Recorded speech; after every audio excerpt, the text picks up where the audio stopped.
Ang pagbagsak ng Babilonia. Ika-47 kabanata. Sinabi ng Panginoon, Babilonia, mauupo ka sa lupa, mauupo ka ng walang trono, ikaw na parang birheng pihikan at mahinhin noon, pero hindi na ngayon.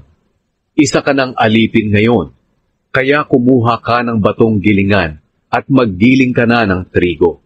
Alisin mo na ang belo mo at itaas ang damit mo para makita ang iyong hita habang tumatawid ka sa ilog.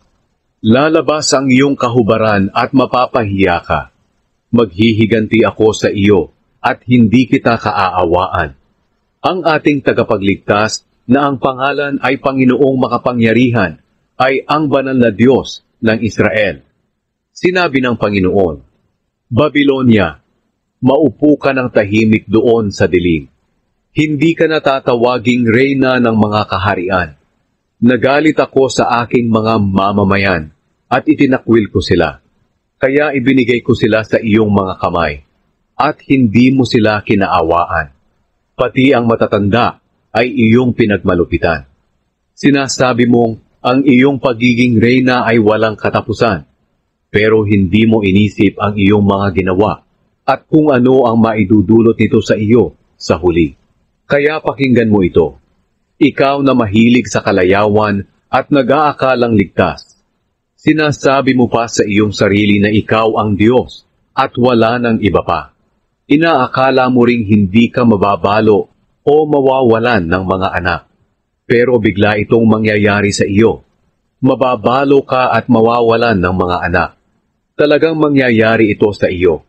Kahit na marami ka pang alam na mahika o panggagaway. Naniniwala kang hindi ka mapapahamak sa paggawa mo ng kasamaan. Dahil inaakala mong walang nakakakita sa iyo. Inililigaw ka ng iyong karunungan at kaalaman. At iyon din ang dahilan kung bakit sinasabi mong ikaw ang Diyos at wala ng iba pa.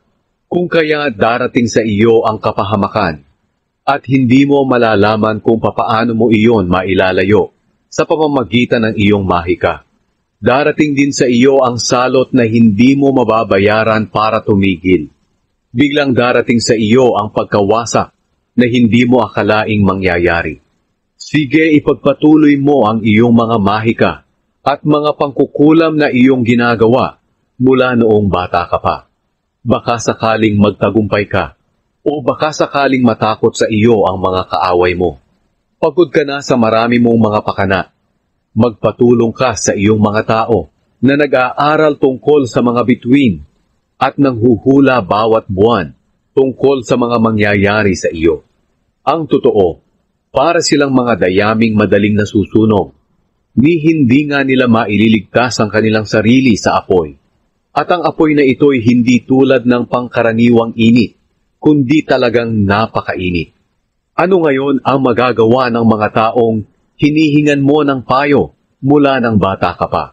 Ang bawat isa sa kanila'y naligaw ng landas at hindi makakapagligtas sa iyo.